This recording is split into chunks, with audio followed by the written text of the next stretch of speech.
She begins her transformation from our evening star into our morning star. Venus starts her retrograde cycle at 27 degrees 43 in the sign of Taurus from May 13th until June 25th, where she'll highlight our comforts, our conveniences, our luxuries, and our relationships.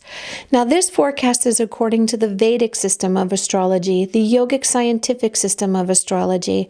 And my name is Siri Prakash, and I welcome you to my YouTube channel, where I share with you the conscious energies of the planets that get awakened within each and every one of us as they reveal our tale of time unfolding our experience on planet Earth.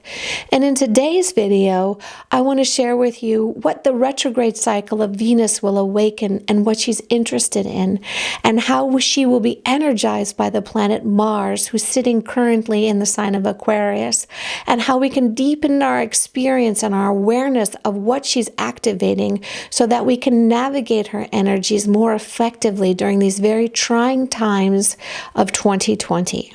Retrograde cycles are a part of the normal planetary rhythm, and Venus retrogrades once every 18 months. Now, to understand this cycle, we have to break down the meaning so we can understand the patterns.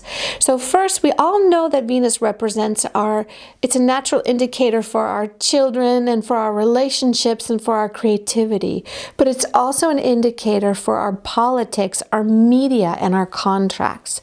And if we look to the surrounding energies, we have Saturn, who's just turned retrograde. And Saturn, when he retrogrades, he actually behaves as if he were in the previous sign. And his natural indication is to be one of restriction. But when he retrogrades, he actually becomes very rebellious.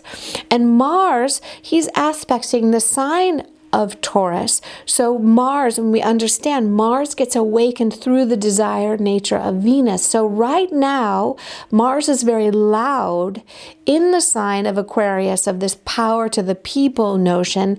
And then we have Venus retrograding also in its own sign, very powerfully placed, is also awakening Mars to bring its energy to find a solution of how we can come back and come out and connect with one another, how we can create better resources in our interrelation, in our community with other people. This is a big part of this theme.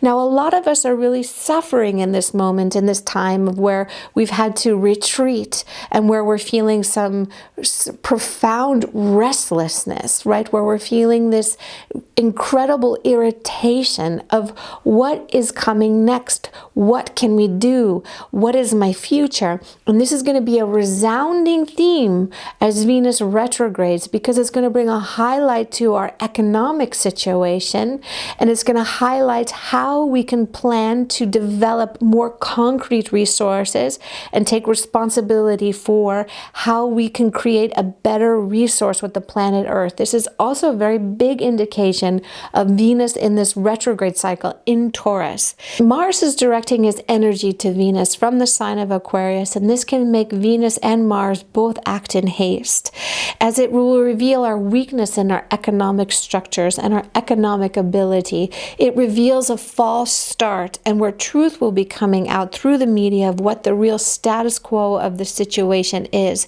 It also indicates, since Venus is close to Rahu right now, that we'll see also more information coming out about the virus that was not revealed before, or where they're really perceiving the information and the statistical data in a new way, not seeing it as a crisis it once was, where then the world at large will become quite angry and feel very frustrated because they will feel misled.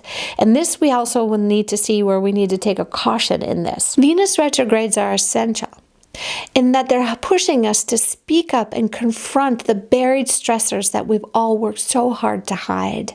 It indicates a change in our value system and what's important to us. It also indicates a change in how we're dealing with the resources of the Earth, as both Venus and Taurus indicate the Earth and the value and the concrete wealth that they build.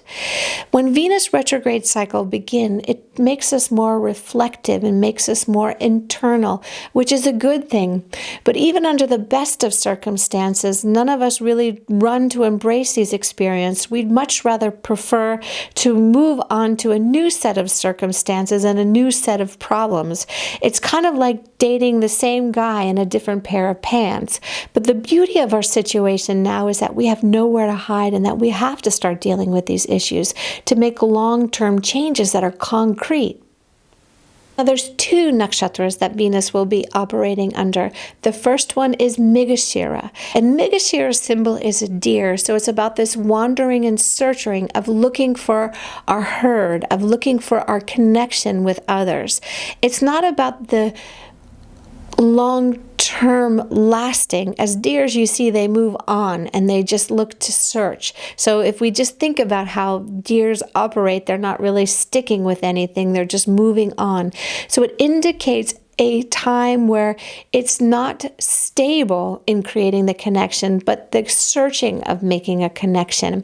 It also indicates where information will become more clear and will start to weave the pieces of the puzzle together. So again, as I said, that Venus is media and it's contracts and politics. Here we can see the two making connections, but not long-term connections. This is not a stable period for making long-term connections. It's actually a period of where we'll be searching out to try and test the waters kind of very gently and a little bit timidly to see how we're going to come together as creatures, as human beings, and how we make connections. It also indicates a period of where the transparency is still not yet clear, but we're weaving the pieces of the information together, really kind of understanding and assembling the puzzle of the first part of 2020. And then it will move into Rohini Nakshatra. Now, Rohini Nakshatra is about this need of creating prosperity and creating prosperity through our connections to others, about generating resources so that we can actually build on resources. So this indicates a kind of start to an economic growth where we can experience a little bit of a reversal with money, but it's not a time that's going to be long-term. It's kind of like a false start. Now, some key things we want to note of. The first being is that we're in what's called a Kala Sarpa Yoga time. And this Kala Sarpa Yoga just simply means that all of the planets are hemmed between the north and south node, Rahu and Ketu, or the head and tail of the dragon. And this just creates a more intensified period, and this will last until the 24th.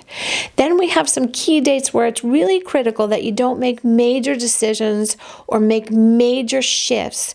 And this is May 13th through the 14th, the 22nd, the 3rd of June, and the 23rd through the 26th of June. So if it's at all avoidable, please do not make major changes or major decisions on these dates. Now, this 5-week period of Venus's retrograde is where we're really looking at how we can recreate our social norms, how we can recreate our economic future.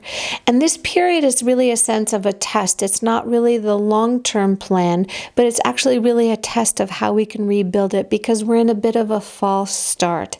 It's how we can start to come out and reconnect with each other, how businesses can start to open and reflourish, and how we can start to reinvent how we're working going forward, how we can find new ways so that we can have a lot of economic stability without creating a lot of stressors onto the earth or stressors onto ourselves, by really connecting intimately and having a deeper awareness of what our desires really are and what really gets awakened within us through Venus.